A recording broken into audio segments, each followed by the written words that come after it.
पर महादेव जब कभी भी मानस जी की कथा होती है तो ऐसे बैठते हैं कथा में आकर के जैसे भी जानते ही नहीं है।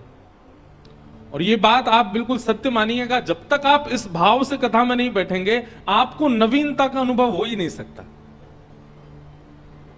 भाई पानी हमने 1000 बार पिया है, लेकिन फिर भी पुनः पानी प्रकट होता है। आप उसको पी तभी सकते हो जब प्यास चित्त में होगी।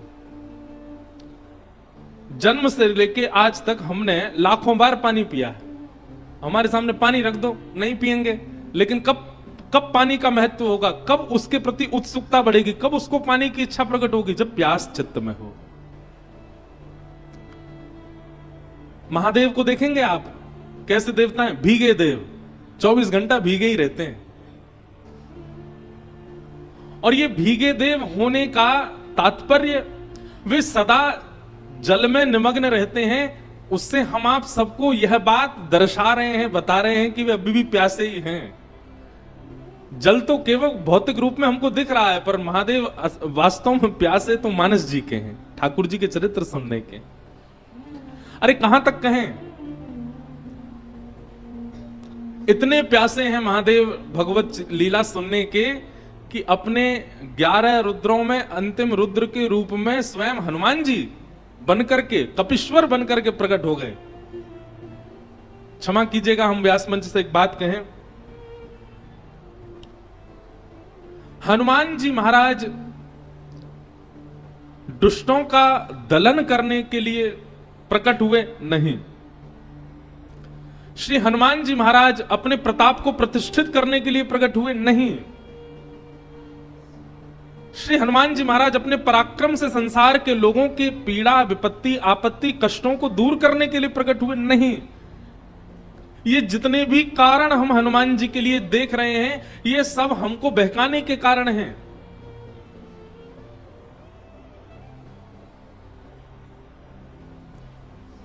श्रेष्ठ भक्त का एक लक्षण होता है कि वो अपनी भक्ति को, अपने स्वभाव को छुपाता है।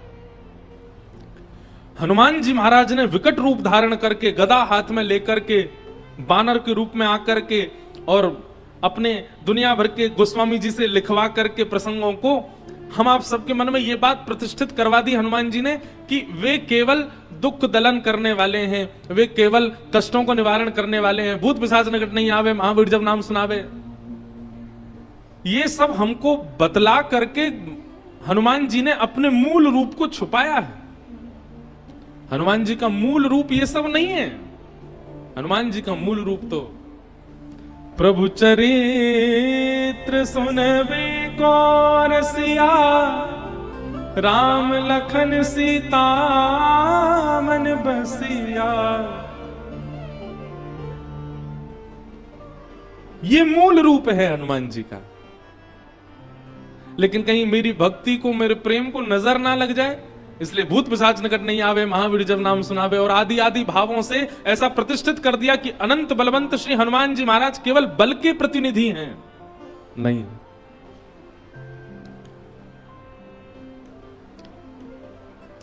हनुमान जी तो अत्यंत प्रेम के सागर हैं। और महादेव कथा के इतने रसिया हैं कि वे ही हनुमंत रूप धारण करके कथा श्रवणार्थ पधारे हैं।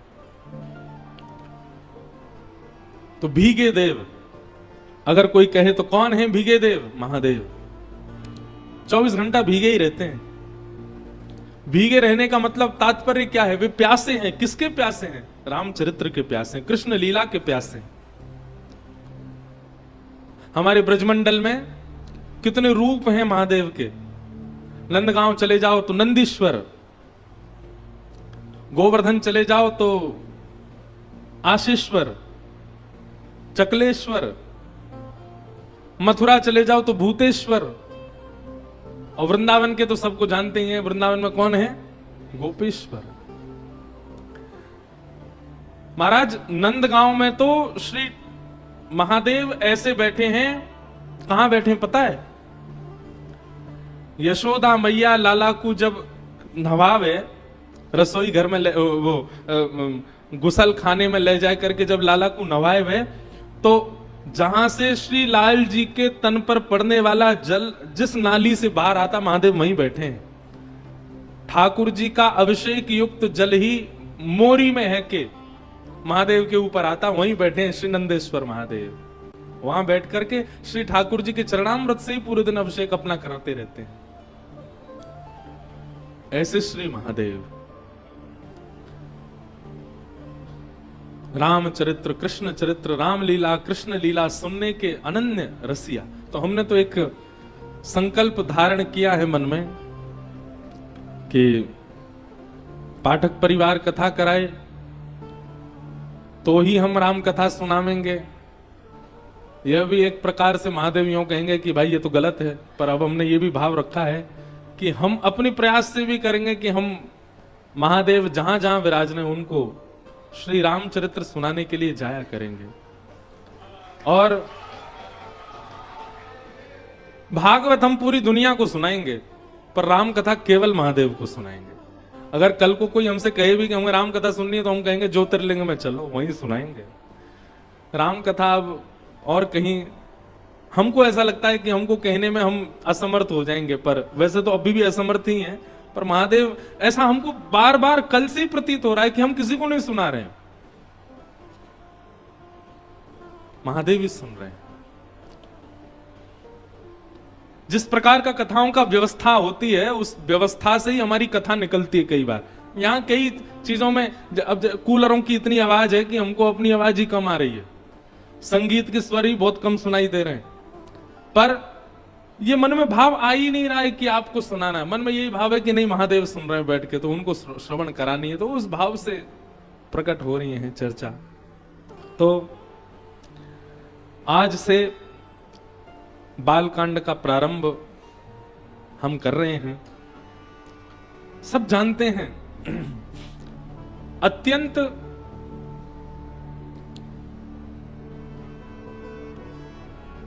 प्रणाम के प्रसंग है, वंदना प्रसंग है पूरा बालकांड।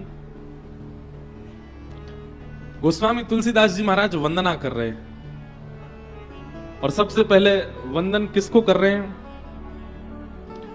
जो सुमिरत सिद्धि होई गणनायक करिवर वदन, करौ अनुग्रह सोई बुद्धि रास शुभ गुण सदन।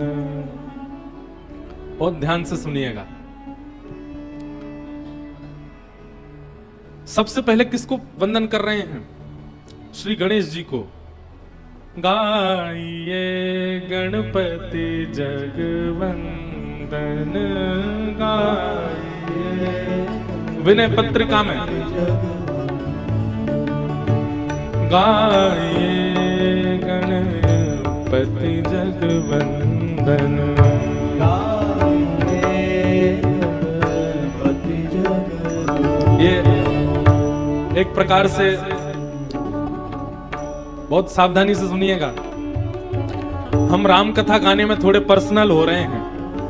और पर्सनल किस भाव से हो रहे हैं कि हम विशेष रूप से, हम पहले ही कह रहे हैं कि हम आपके लिए नहीं कह रहे हैं कथा, हम अपने लिए और महादेव के लिए कह रहे हैं। तो एक प्रकार से आज से मानस जी का ये प्रारंभ जो हो रहा है, हम गणेश वंदना अपने लिए कर रहे हैं कि हमारी मानस जी की इस यात्रा में कोई विघ्न ना आए। हे गणपति जी, हमारी रक्षा करना, हमारे भाव को सुदृढ़ करना। विनय पत्रिका का सबसे पहला पद गोस्वामी तुलसीदास जी महाराज गा रहे हैं। गाइए गणपति जगवंदन, गाइए गणपति जगवंदन, शंकर सुवन भवानी नंदन, शंकर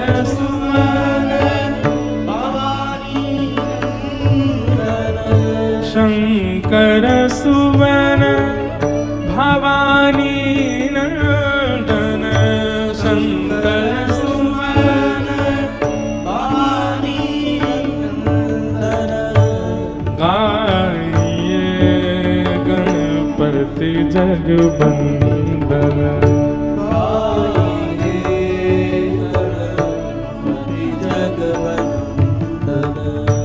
सिद्धि सदन गज बदन विनायक, सदन गज वदन विनायक, सिद्धि सदन गज वदन विनायक, सिद्धि सदन गज वदन विनायक, कृपा सिंधु सुंदर सबलायक,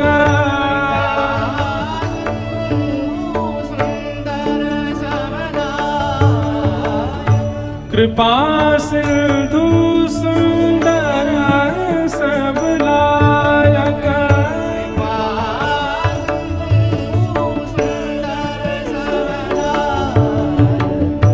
गाइए गणपति जगवंदन, गाइए गणपति जगवंदन, गाइए गणपति जगवंदन, गाइए गणपति जगवंदन, मोदक प्रिय मुद मंगल दाता, मोदक प्रिय मुद मंगल दाता, विद्यावारिधि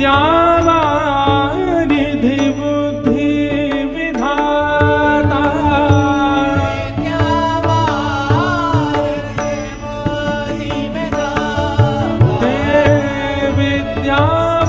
विद्यावारिधि बुद्धि विधाता, विद्यावारिधि बुद्धि विधाता,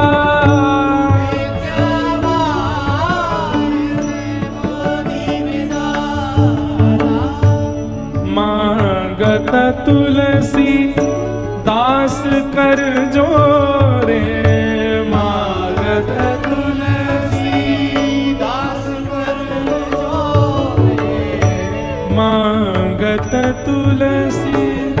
ये अंतिम पंक्ति सबको गानी है, ये भाव हमारा भी होना चाहिए जो गोस्वामी जी मांग रहे हैं। मांगत तुलसी दास कर जोरे, मांगत तुलसी दास कर जोरे, बसहि राम सिय मानस मोरे, बसहि राम सिय मानस मोरे, बसहि राम सिय मानस मोरे, बसहि राम सिय मानस मोरे, गाइए गणपति जगवंदन, गाइए गणपति जगवंदन, गाइए गणपति जगवंदन, गाइए गणपति जगवंदन। जो सुमिरत सिद्ध होय गणनायक कवि वैबदन, करो अनुग्रह सो बुद्धि रास शुभ गुण सदन। गोस्वामी तुलसीदास जी महाराज गणपति वंदना कर रहे हैं। पहले सबसे पहला प्रणाम गणेश जी को कर रहे हैं। और जब संस्कृत का मंगलाचरण किया तो वहां पर भी वर्णानाम अर्थ संगानाम रसानाम छंद सामपि मंगलानाम च कर्तारौ वंदे वाणी विनायको। दो लोगों को वंदन किया है। सब लोग इधर देखो, सावधानी से सुनो। वाणी विनायको, हमारे जीवन को श्रेष्ठ बनाने में इन दो की ही सहायता चाहिए। पहली तो वाणी, वाणी यानी कि सरस्वती, वाणी की अधिष्ठात्री, और दूसरी विनायको, विनायक यानी कि गणपति। किसी व्यक्ति के पास ज्ञान अति सुंदर हो, शब्द भी बहुत अच्छे हों, बोलना भी बढ़िया जानता हो, स्वर भी बहुत अच्छा हो, स्वरूप भी बहुत अच्छा, सब कुछ अच्छा है, लेकिन मंगल करता गणेश जी यदि उसके पास नहीं है तो ज्ञान रावण के पास भी था, शब्दों का बोध रावण को भी था, सुंदर सुंदर प्रस्तुति बना करके महादेव को रिझाने की सामर्थ्य रावण रखता था। लेकिन निश्चित ही रावण के पास श्री गणेश जी नहीं है। और ऐसा मुझे कभी कभी लगता है कि रावण महादेव को प्रणाम करता था, तो महादेव के बगल में बैठे हुए गणेश जी को देख करके रावण सोचता होगा, मैं महादेव का शिष्य हूं, आप महादेव के पुत्र हो, और पुत्र गुरु का पुत्र और गुरु का शिष्य एक प्रकार से भाई भाई के समान होते हैं। तो भाई का नाता रखने के कारण कभी सम्मान बुद्धि शायद रावण के चित्त में प्रकट हुई नहीं गणेश जी के प्रति, इसीलिए उसका अनित हुआ। गणेश जी का सम्मान उसने किया होता, गणेश जी के प्रति उसका आदर भाव रहा होता। भैया आप महादेव के उपासक हो, इसका मतलब है कि महादेव पंचायतन संपूर्ण परिवार आपके चित्त में होना चाहिए। अकेले महादेव को भजने से कोई काम नहीं बनने वाला है। आपको नंदी को भी प्रणाम करना पड़ेगा, आपको सर्प को भी वंदन करना पड़ेगा, आपको परांबा जगदंबा उमा पार्वती को भी वंदन करना पड़ेगा, उनके वाहन को भी वंदन करना पड़ेगा, आपको कार्तिकेय को भी वंदन करना पड़ेगा, गणपति को भी वंदन करना पड़ेगा, तभी महादेव उपासक आप माने जाओगे। हमें ऐसा लगता है रावण के नाश का कारण, नहीं तो लोगों के मन में संशय नहीं होगा कि महादेव की उपासना करी फिर भी रावण की ऐसी मति, महादेव की उपासना करी फिर भी रावण की ऐसी गति। उसने अकेले महादेव को पूजा, संपूर्ण पंचायतन परिवार को उसने वंदन नहीं किया, इसलिए महादेव की ऐसी गति हुई, इसलिए रावण की ऐसी गति हुई। लेकिन एक बात याद रखिएगा, राजा को बाद में प्रसन्न करो, मंत्री महामंत्री सेनापति और द्वारपाल ये यदि पहले प्रसन्न हो गए तो राजा का प्रसन्न होना ना होना चलेगा, लेकिन मंत्री महामंत्री सेनापति और द्वारपाल यदि आपसे प्रसन्न है तो आपके सारे काम बन जाएंगे। अब देखो यहां रामेश्वर मंदिर में भले ही आप महादेव के कितने भी बड़े उपासक हो, भले ही आप काशी विश्वनाथ से आए हो, स्वयं बनारस से ही आए हो, इसका मतलब है कि महादेव से आपका सीधा संबंध है, लेकिन यहां के पुजारियों से आपका कोई संबंध नहीं। मंदिर के अधिकारियों से आपके 36 के आंकड़े हो गए, क्यों? आप हिंदी बोलते हो, वो तमिल बोलते हैं, वो किड़बिड़ करते हैं और आप हिंदी में बोलते हो अरे दर्शन करा दो हमको। द्वारपाल जो हैं उन्होंने पहले दिन आपको रोका और आप हठपूर्वक अंदर चले गए, उसकी नजर में चढ़ गए, तो महादेव आपसे कितने भी प्रसन्न हो, द्वारपाल प्रसन्न नहीं है, पुजारी प्रसन्न नहीं है, मंदिर के अधिकारी प्रसन्न नहीं है, तो महादेव कितने प्रसन्न हो, दर्शन नहीं होगा आपको। इसलिए महादेव भले ही अप्रसन्न हो, लेकिन महादेव के समीप रहने वाले सब आपसे प्रसन्न हो जाएं तो महादेव को प्रसन्न होना पड़ेगा। तो ठीक वैसे ही महादेव से पहले गणपति पूजो। 2 दिन हो गए हमको अभी तक रामेश्वर भगवान के दर्शन ही नहीं हुए, तो हमने आज पहले ही गणेश जी की वंदना करी है कि गणेश जी प्रसन्न हो जाएं। अभी पार्वती जी को भी प्रसन्न करेंगे, उसके बाद कार्तिकेय भगवान को भी नहीं रिझाएंगे, राम जी को वंदन करेंगे, तो महादेव को कपाट खोलने पड़ेंगे, अपने आप सारी व्यवस्था करके हमको बुलाना पड़ेगा। वंदे वाणी विनायको, सबसे पहले सरस्वती और गणपति इन दोनों को वंदन किया। सरस्वती मात्र जीवन में आ जाए मतलब ज्ञान आ जाए, और गणपति ना आवे, गणपति का मतलब क्या है? विवेक, सही और गलत की पहचान। ये कौन कराता है? ये गणेश जी कराते हैं, और जिस पर गणेश की कृपा नहीं है वो विवेक शून्य हो जाता है। इसलिए पहले गणपति वंदन किया, जिनके स्मरण से सभी कार्य सिद्ध होते हैं। अच्छा एक बात बताएं, भागवत जी की एक बड़ी सुंदर कथा है। जब समुद्र मंथन हो रहा था, बहुत ध्यान से सुनिएगा, जब समुद्र मंथन, हमारे सौरभ भैया रोज हमको जब हम आते हैं तो हमको नेक छेड़ देते हैं, बोले महाराज जी वृंदावन का भी कुछ रस सुनाओ। अब हमारी ऐसी भाव है कि हम राम कथा हमको साल में एक बार गाने को मिलती है, तो हमको यूं लगती है हम पूरा समय राम जी को ही दे दें। ठाकुर जी की लीला तो हम गाती रहते हैं दुनिया में, पर क्योंकि रामेश्वर भगवान के चरणों में बैठे हैं, यही रामेश्वर हमारे यहाँ गोपेश्वर बन के बैठे हैं, तो कहीं ना कहीं हो ना हो कृष्ण लीला प्रकट हो ही जाएगी। हम करेंगे नहीं, अपने आप हो जाएगी। तो इसलिए बिल्कुल वो निश्चिंत होके बैठे, हम कुछ ना कुछ सुना देंगे वृंदावन। गणेश जी की बात सुनकर के ठाकुर जी बड़े प्रसन्न हो गए, बोले ऐसी बात नहीं है, और आपकी वंदना कर रहे हैं, आप तो केवल स्वीकृति प्रदान कर दो कि कार्य मंगल होगा, बाकी सब मैं संभाल लूंगा। एक प्रकार से जब आप गणेश वंदना करते हैं तो गणेश वंदना से गणेश जी ठाकुर जी से प्रार्थना करते हैं कि इसने मेरी वंदना की है किसी कार्य की सिद्धि के लिए, और उस कार्य को संभालने के लिए ठाकुर जी ही गणेश जी की बात मान करके जाते हैं। ऐसा भाव भागवत जी की कथा से कहीं ना कहीं प्रस्तुत होता है। तो भगवान ने कहा आप तो हामी भर दो कि आपका कार्य मंगल होगा। गणेश जी बोले पर ये संभलेगा कैसे समुद्र मंथन? भगवान बोले आप बस हामी भरो, हम संभाल लेंगे। गणेश जी ने जाकर के सब देवताओं को दर्शन दिया, बोले कि आप बिल्कुल निश्चिंत हो जाइए, आपका कार्य मंगल होगा। और इतने में ही क्या हुआ, गणेश जी के कहते ही भगवान श्रीमन नारायण ने कच्छप रूप धारण किया, कछुआ बने और समुद्र के भीतर प्रवेश करके मंदिराचल पर्वत को अपने पीठ पर धारण कर लिया। और जैसे समुद्र मंथन हुआ तो रत्न प्रकट होने लगे। देवताओं को लगा कि गणेश जी की कृपा से सब मंगल हुआ, परंतु वास्तव में यह है कि गणेश जी की स्वीकृति यदि हो जाए तो आदिदेव नारायण लग जाते हैं उस कार्य की सिद्धि में।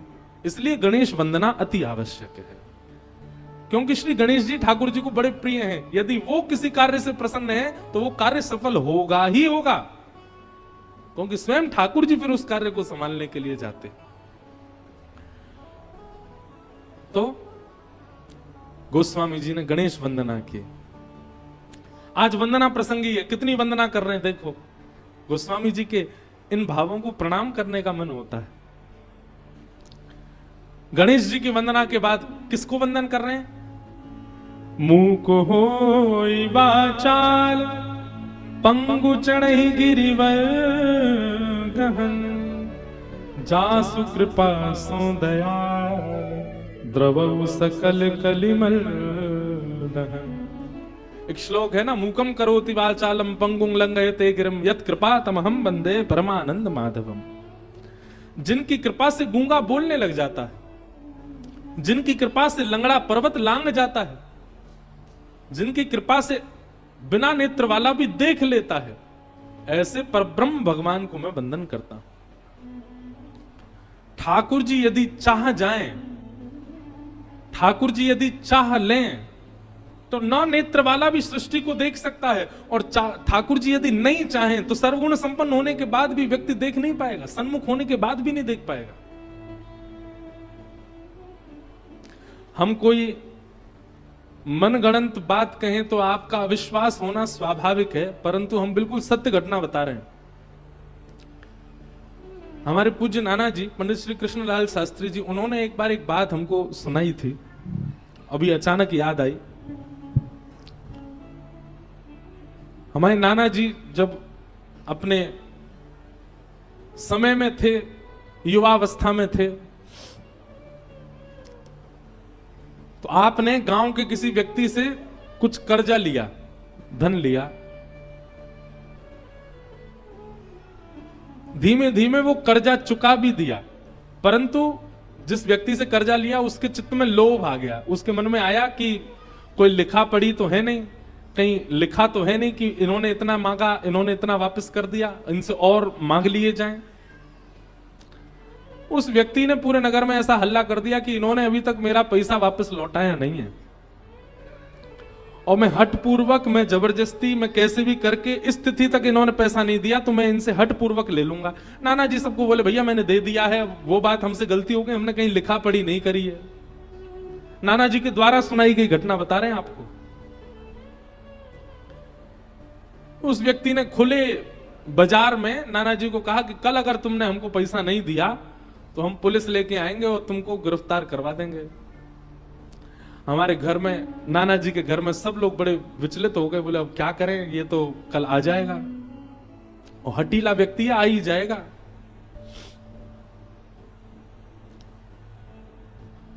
हमारे नाना जी कहते हैं, वो लाला मैं नारायण कवच को पाठ कर रहे हो, ओम हरवद ध्यान मम सर्वरक्षाम नस्तांग्र पद्म पदकेंद्र पृष्ठे दरार चरमाम सिगदेशु चाप पाषाण ददानोष्ट गुणोष्ट बाहु जलेशु माम रक्षत मुत्स्मूर्ति। इतना सुंदर है नारायण कवच।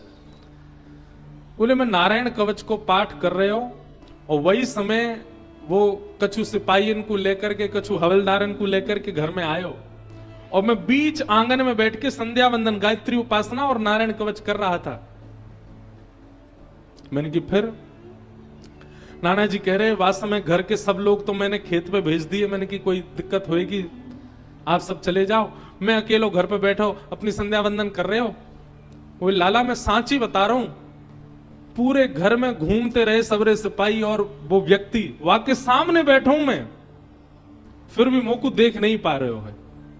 वाकु यूं लग रही है कि ये कृष्णलाल जी गए कहां, बोले जबकि मैं सामने बैठा हूं और मैं नारायण कवच को पाठ करते करते मन में विचार कर रहा हूं कि ये पूरे कमरान में खोज खोज के देख रहा हूं, छत पे जाके देख रहा हूं, नीचे मैं तो यहीं बैठा हूं, ये मुंह को उठा का क्यों नहीं रहे, और आपस में सब चर्चा कर रहे हैं, ये कृष्णलाल कहां चलोगे हो, ये कृष्णलाल कहां चलोगे हो। और बोले मैं बीच में बैठ के सबको देख रहा हूं। बोले वाह दिन मोकू पहली बार ठाकुर जी ने अनुभव करायो कि ठाकुर जी के भाव में कितनी सामर्थ्य है कि मैं प्रत्यक्ष होते हुए भी उनको अदृश्य दिखाई नहीं दिया उनको। नाना जी बोले वादना के बाद मैंने ठाकुर जी को कभी प्रणाम करके बस एक ही बात कही है, ठाकुर जी मेरे काजे आपको इतना श्रम करने की आवश्यकता नहीं है। अब जीवन में जो भी घटना घटेगी हम सब स्वीकार करेंगे, हमें विश्वास हो गया कि आप संग ही हो। ऐसा अनुभव नाना जी को हुआ अपने युवावस्था में, और इसी कथा को सुना करके हमको नारायण कवच याद कराया नाना जी ने, इसको याद कर लो, इसमें बड़ी सामर्थ्य है। पर एक बात कही कि कभी भी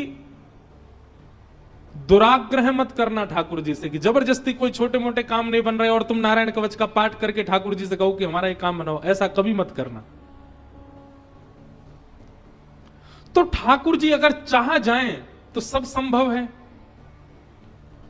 वे चाह जाएं तो गूंगा बोल जाएगा, वे चाह लें तो नेत्रहीन देख लेगा, वे चाह जाएं तो लंगड़ा पर्वत लांग जाएगा।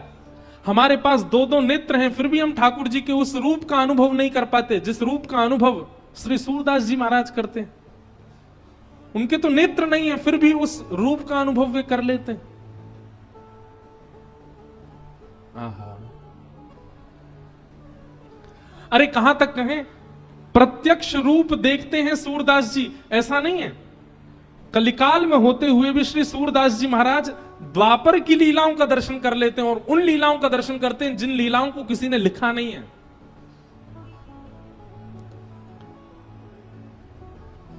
सूरदास जी की एक पद है, सूरदास जी का बहुत सुंदर पद है। ठाकुर जी और किशोरी जी की आपस की लीला का एक बहुत सुंदर पद है, बस मिल जाए हमें। हाँ,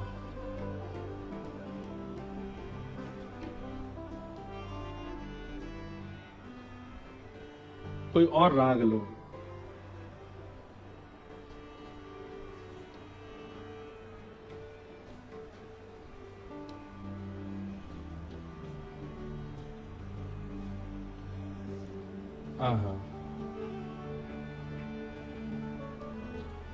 श्री किशोरी जी और ठाकुर जी आपस में एक दूसरे के संग मिल रहे हैं, लीला कर रहे हैं, वाको वर्णन श्री सूरदास जी महाराज अपनी सुंदर वाणी में कर रहे हैं। अब हमको पहले से तो मिलते नहीं पद, अचानक याद आते हैं कोई भाव, तो फिर ढूंढने पर वो प्रकट ही नहीं होते सामने। हाँ,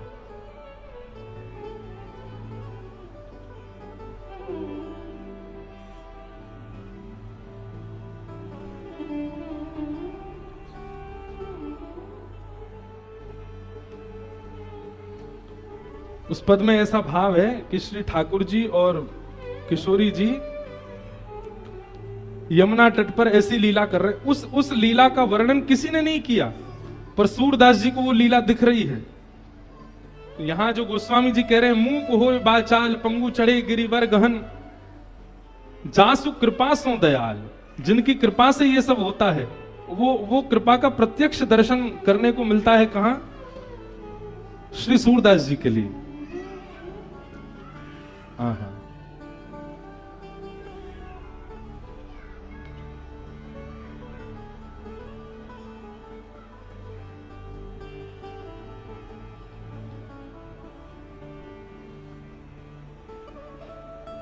न कीर्तन करो तो शायद मिल जाए हमको पद। आज गा के ही मानेंगे।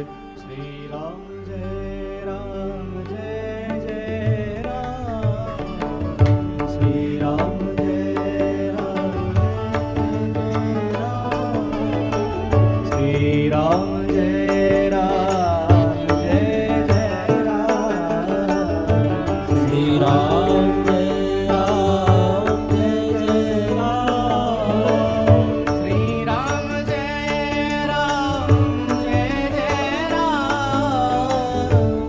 राम जय राम जय जय राम, श्री राम जय राम जय जय राम, श्री राम जय राम जय जय राम, श्री राम जय राम जय जय राम, श्री राम जय राम जय जय राम, श्री राम जय राम जय जय राम, श्री राम जय राम जय जय राम, श्री राम जय राम जय जय राम, श्री राम जय राम जय जय राम, श्री राम जय राम जय जय राम, श्री राम जय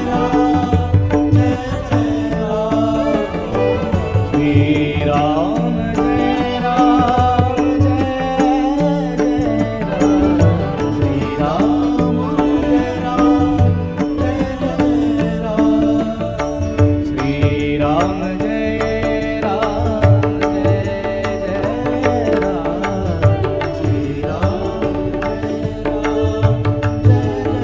राम, श्री राम जय राम जय जय राम, श्री राम जय राम जय जय राम, कौशल्या के प्यारे राम, कौशल्या के प्यारे राम, दशरथ राज दुलारे राम, दशरथ राज दुलारे राम, भक्तों के हितकारी राम, भक्तों के हितकारी राम, भक्तों के हितकारी राम, भक्तों के हितकारी राम,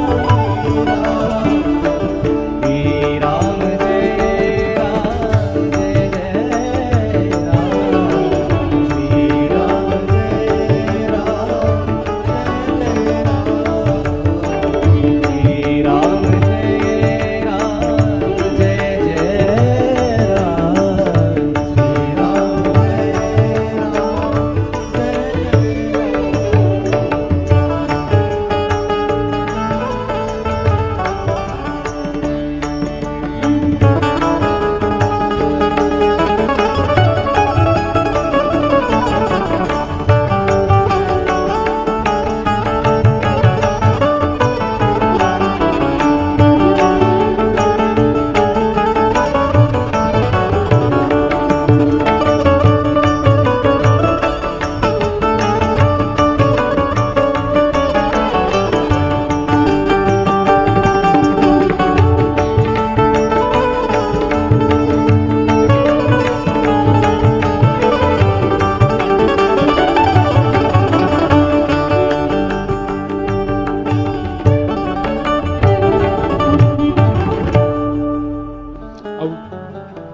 गानो है या हमारे मिले कोई नहीं।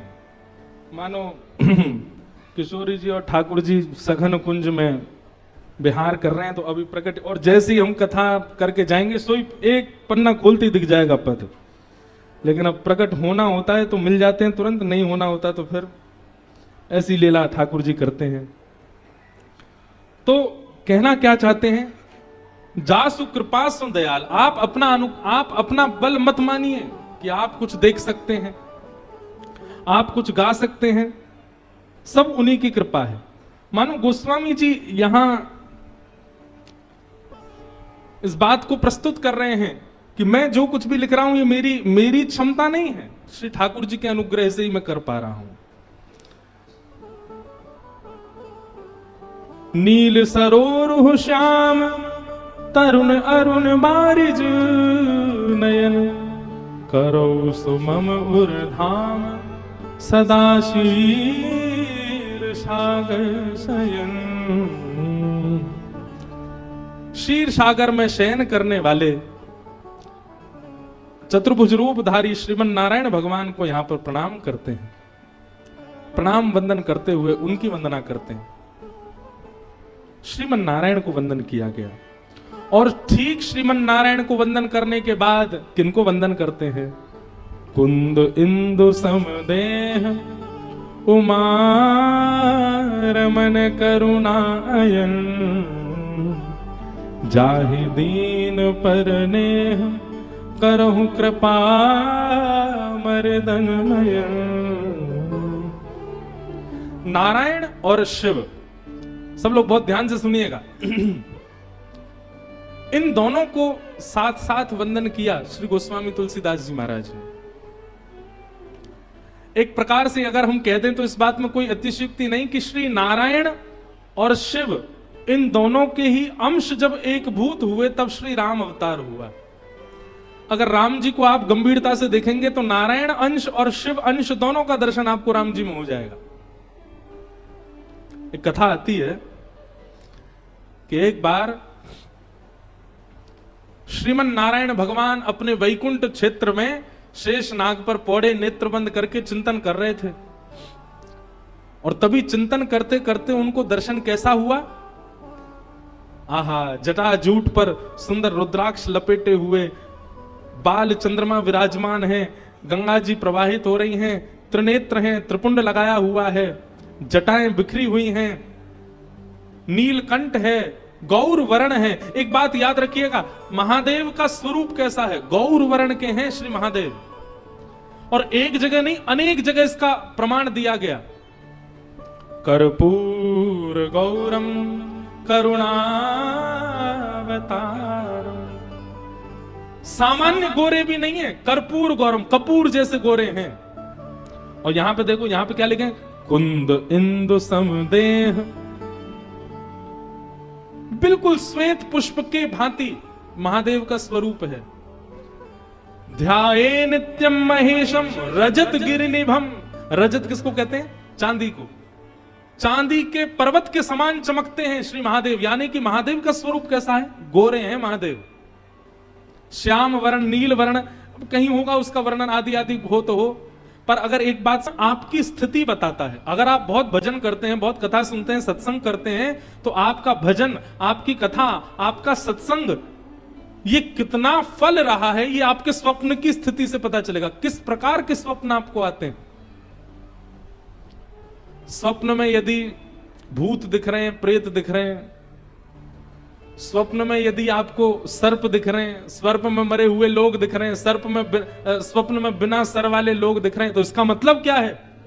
कहीं ना कहीं क्रोध, कहीं ना कहीं काम, कहीं ना कहीं लोभ, मोह, ईर्ष्या, द्वेष, ये जितने भी संसार के विषय भोग हैं, इन सब की मात्रा आपके चित्त में बहुत ज्यादा बढ़ गई है। इसलिए स्वप्न की स्थिति में आपको दूषित दर्शन हो रहा है।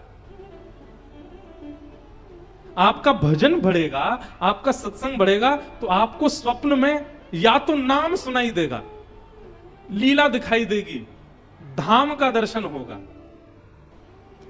हम कह रहे हैं प्रत्यक्ष ठाकुर जी ना दिखें, लेकिन धाम दिखेगा, वृंदावन दिखेगा, रामेश्वरम दिखेगा, हमारे श्री रंगनाथ भगवान दिखेंगे, गोवर्धन दिखेंगे, बद्रीनाथ दिखेंगे।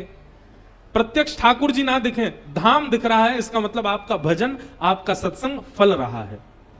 स्वप्न में धाम भी नहीं दिख रहा, लेकिन भगवत भजन करने वाला कोई वैष्णव दिखाई दे रहा है, कोई कथाकार दिखाई दे रहे हैं, कोई संत दिखाई दे रहे हैं, कोई भजनानंदी महात्मा दिखाई दे रहे हैं, तो भी समझो कि आपका भजन फल रहा है।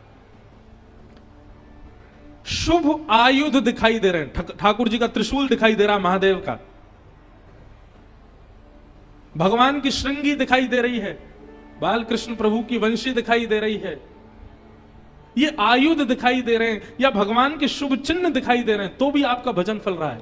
और पीत वर्ण दिखाई दे रहा, पीला रंग, श्याम वर्ण दिखाई दे रहा है।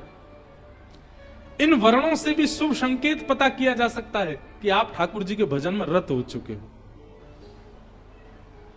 और जहां भय हो, जहां भयभीतता का अनुभव होता हो, जहां पर वो दिखता हो जो नहीं दिखना चाहिए, यह भी आपकी मन की स्थिति बताता है कि आप कितने पानी में हो। इसलिए स्वप्न मिथ्या नहीं होते। महादेव बोले हमने तो स्वप्न में देखा कि आप हमसे मिलने आ रहे हो। भगवान बोले हमने भी देखा कि आप हमसे मिलने आ रहे हो, हमसे तो रहा नहीं का, हम भी दौड़े।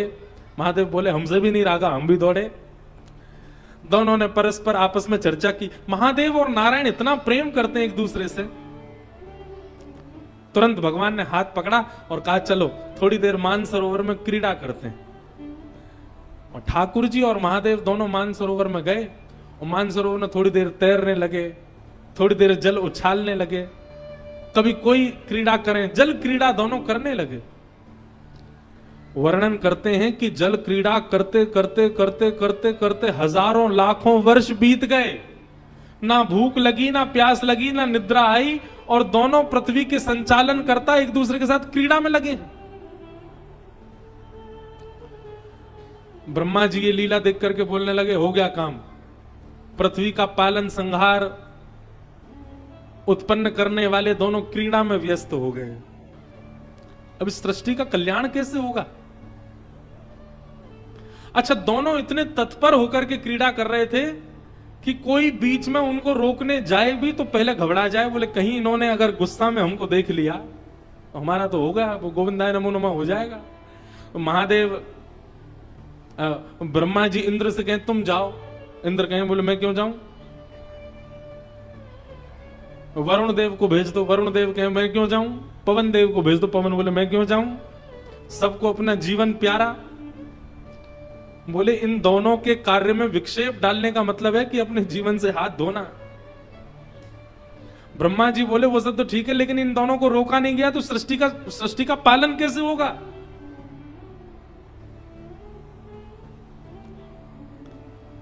हजारों युक्तियां सोच ली, लेकिन किसी भी कारण से, किसी भी प्रकार से महादेव और ठाकुर जी इतने तत्पर होकर के खेल रहे हैं कि उनकी क्रीड़ा रुकी ही नहीं।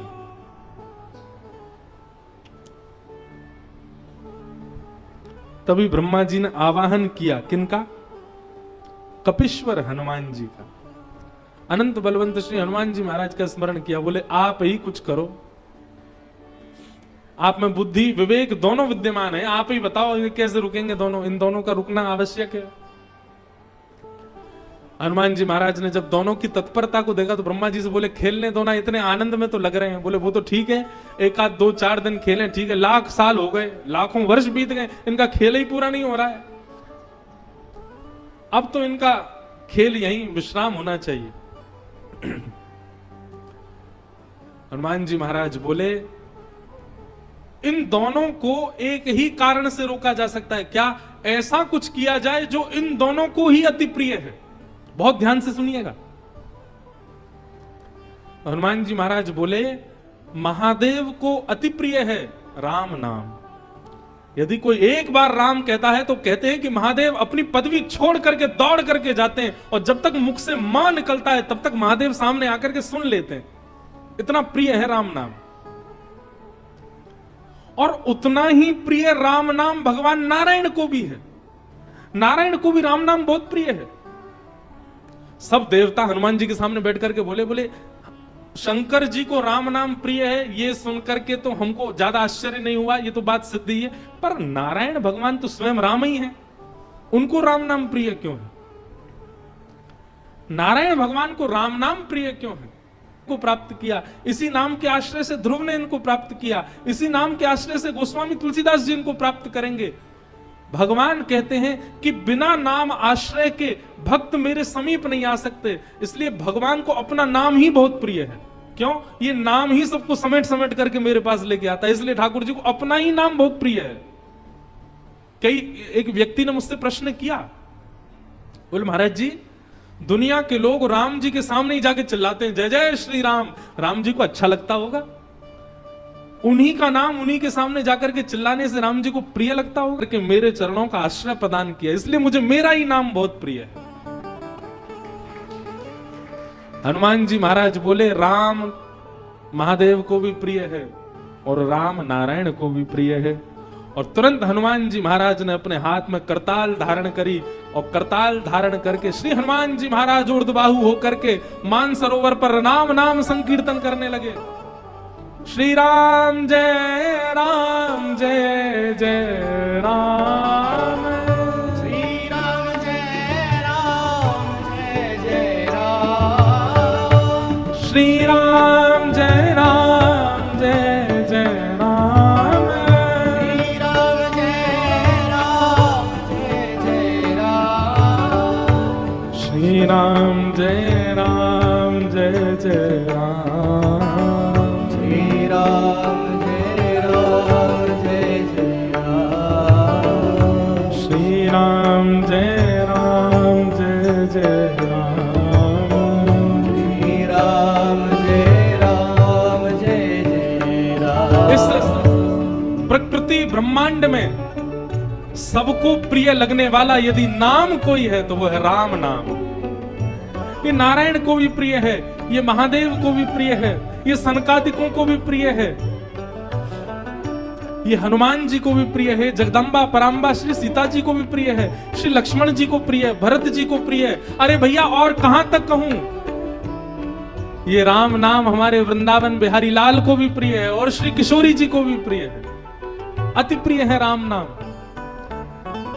वृंदावन में भी जब कोई राम कहता है तो राम शब्द में दोनों युगल प्रकट हो जाते हैं। रा कहते ही श्री किशोरी जी राधा और मां कहते ही माधव। राम जब आप कहते हैं तो एक प्रकार से आपका युगल नाम संकीर्तन हो जाता है, इसलिए राम नाम सबको प्रिय है। श्री राम जय जय राम, श्री राम जय जय राम, श्री राम जय जय राम, श्री राम जय जय राम, श्री राम जय जय राम, श्री राम जय जय राम, श्री राम जय जय राम, श्री राम जय जय राम,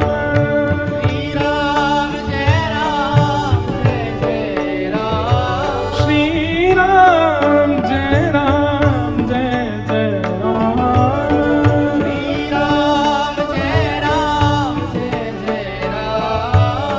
श्री राम जय जय राम, श्री राम जय जय राम, वंदौ नाम राम रघुवर के, वंदौ सबका गोस्वामी तुलसीदास जी महाराज। वंदौ नाम राम रघुवर को, वंदौ हेतु कृशानु भानु हिम कर को, हेतु महामंत्र जोई जपत महेशु,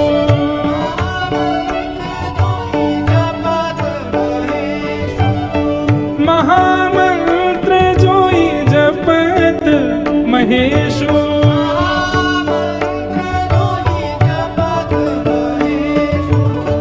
काशी मुक्ति हेतु उपदेशु,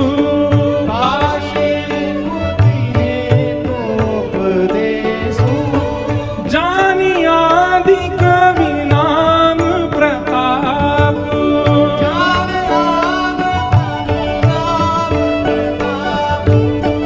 भयउ सुध करी उलटा जापू,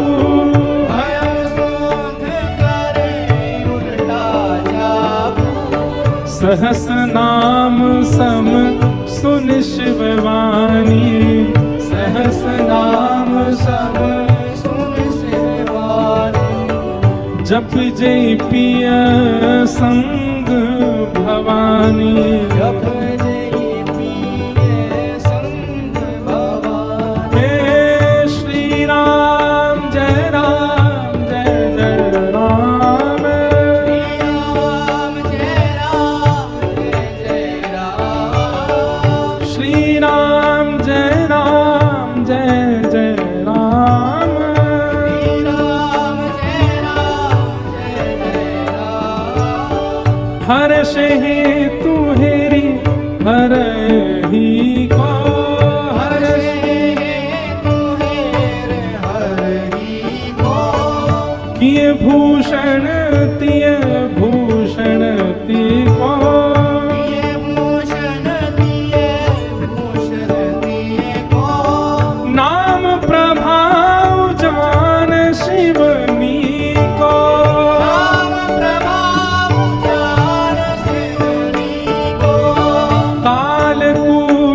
नाम राम से बड़ा राम का नाम। जैसे ही हनुमान जी महाराज ने मानसरोवर पर बैठ करके नाम का गुणगान गाना प्रारंभ किया, राम नाम की ध्वनि को प्रारंभ किया करने लगे, और वही राम नाम जब नारायण भगवान ने श्रवण किया, नेत्र बंद हो गए, और उस नाम के सहारे चरणों को प्राप्त करने वाले समस्त भक्तों का चिंतन नारायण भगवान के चित्त में प्रकट हो गया। उनकी क्रीड़ा भी वहीं विराजमान हो गई। तुरंत निकल करके बाहर आए, सब भक्तों का चिंतन करके भाव विह्वल भगवान हो गए। मेरी सबरी कहाँ है, मेरा विभीषण कहाँ है, मेरे हनुमान कहाँ है।